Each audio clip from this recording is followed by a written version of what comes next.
Assalamualaikum warahmatullahi wabarakatuh. Kembali lagi bersama saya Rani Salvina. Di sini saya kembali mereview jurnal. Saya Rani Salvina, NIM 2518053 dari jurusan Pendidikan Teknik Informatika dan Komputer Institut Agama Islam Bukit Tinggi, Sumatera Barat. Saya semester 6. Baiklah, kita langsung masuk saja ke dalam mereview jurnalnya. Judul dari jurnal yang saya review adalah aplikasi logika fuzzy untuk prediksi kejadian hujan. Nama jurnal di sini sayangnya penulis tidak menuliskan nama dari jurnal ini. Begitu juga dengan tahunnya. Penulis juga tidak menuliskan tahun berapa jurnal ini terbit, dan saya juga tidak mengetahui tahun berapa jurnal ini terbit. Penulisnya di sini ada 3. Yang pertama Hafidil Haj Haris, Imam Suprayogi, dan Rinaldi. Di sini juga tidak ditemukannya volume dan halaman yang dituliskan oleh penulis itu tidak ada. Jadi di reviewers itu saya sendiri, Rani Salvina. Saya mereview tanggal 23 Mei 2021. Jadi critical reviewnya, di dalam jurnal ini tidak adanya nama dari jurnalnya, tahun terbit dari jurnal, volume dan halaman yang tertulis dari jurnal. Yang ada hanya judul jurnal dan nama penulis dari jurnal, yang dilatar belakangi oleh cuaca cenderung mudah berubah dengan cepat, sehingga terjadinya penyimpangan yang tidak dapat dihindari pada proses tersebut. Penyimpangan tersebut dapat dilihat dari peristiwa turunnya hujan terus-menerus selama beberapa hari yang dapat menimbulkan bencana banjir. Cuaca beserta unsurnya penting diperhatikan dan dipelajari dengan baik karena pengaruhnya sering menimbulkan masalah bagi manusia dan makhluk hidup lainnya. Salah satu unsur cuaca adalah peristiwa hujan. Masalah bagi manusia dan makhluk hidup lainnya merupakan tantangan karena harus berusaha mengatasi dengan menghindari atau memperkecil pengaruh yang tidak menguntungkan di kehidupan.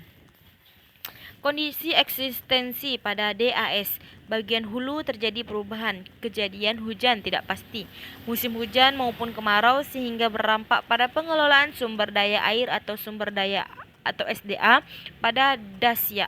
Dengan demikian diperlukan penelitian variabel input dengan daerah subdasya hulu yang dapat mencerminkan kondisi daerah dasya hulu, khususnya daerah dasya umumnya, berupa data curah hujan dan data kitamologi dengan menggunakan aturan logika fuzzy dengan variabel output berupa prediksi kejadian hujan. Kondisi ekstensi pada das bagian hulu terjadi perubahan kejadian hujan tidak pasti, musim hujan maupun kemarau, sehingga berdampak pada pengelolaan sumber daya air pada dasya. Demikian diperlukan penelitian variabel input pada daerah subsya yang dapat mencerminkan kondisi daerah dasya hulu, khususnya dasya umumnya, berupa data curah hujan menggunakan aturan logika fuzzy, sedangkan variabel output berupa prediksi kejadian hujan. Critical review-nya di sini yang pertama yaitu jurnalnya itu sendiri kurang lengkap. Maksudnya kurang lengkap, penulis tidak menuliskan latar belakangnya, rumusan masalahnya, dan tujuan penelitiannya secara tertulis, sehingga saya pribadi sebagai pembaca bingung dengan tujuan jurnal yang telah dibuat, dan pembaca juga tidak tahu tujuan penelitian sebelum pembaca membacanya keseluruhan dari jurnal. Jadi kita sebagai pembaca, saya pribadi sebagai pembaca tidak tahu apa sih tujuan dari jurnal itu kalau kita tidak membaca keseluruhan dari jurnalnya. Dan pendahuluan dan pembahasan disatukan oleh penulis. Jadi saya sebagai pembaca merasa bingung karena pendahuluannya sudah ada isinya. Maksudnya isinya dimasukkan penulis itu ke dalam bagian pendahuluan, bukan bagian isi dan pembahasan. Metodologinya, penelitian ini menggunakan data curah hujan harian dan data klimatologi harian dari tahun 2010 sampai 2012. Data yang akan diprediksi curah hujannya adalah tahun 2011. Lokasi penelitian. Lokasi studi kasus untuk penelitian ini berlokasi di subdasya hulu, khususnya dasya umumnya.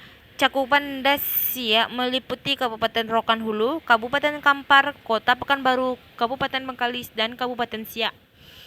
Yang selanjutnya yaitu data curah hujan. Data curah hujan berupa curah hujan harian stasiun Pasar Kampar. Data curah hujan diperoleh dari Badan Wilayah Sungai Tiga Pekanbaru.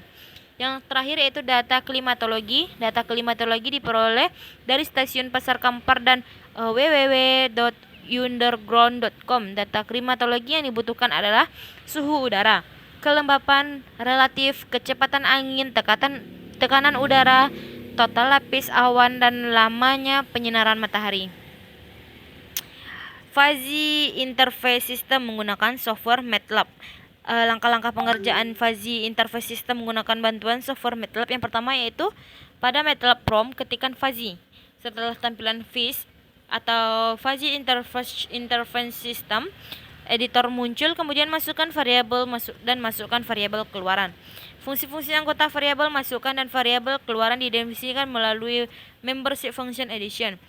Melakukan semua nilai variabel fungsi fuzzy, range, dan parameter ke dalam membership function editor. Setelah selesai mengisi data untuk semua variabel, kemudian pilih edit pada FIS editor, klik rule. Selanjutnya masukkan semua rule dalam penelitian ini. Tahap terakhir yaitu rule viewers. Rule viewers menampilkan proses keseluruhan yang terjadi pada FIS. Hasil akan didapatkan dengan mengubah nilai input. Hasil dan pembahasan, yaitu yang pertama membandingkan variabel input dengan fungsi keanggotaan pada InteresDen. Proses ini dapat dibentuk dengan membandingkan variabel input dan fungsi keanggotaan untuk memperoleh nilai keanggotaan masing-masing variabel linguistik. Aplikasi fungsi implementasi. Tahap berikutnya adalah mengkomunikasikan semua input dengan menerapkan T-norm atau fungsi dari aplikasi. Yang selanjutnya agresi. Setelah proses implikasi, berikutnya adalah proses penggabungan aturan fuzzy. Yang selanjutnya diffusifikasi. Ini tahap terakhir prediksi hujan yang menerapkan fuzzy information system sebagai tipe yang madani, yaitu pengukuran kesalahan prediksi. Ini adalah tabel dari hasil verifikasi prediksi curah hujan per bulan. Ini gambarnya. Yang ini adalah hasil verifikasi prediksi kejadian hujan per bulan. Ini prediksi. Terima kasih telah menonton. Sekian dari saya. Assalamualaikum warahmatullahi wabarakatuh.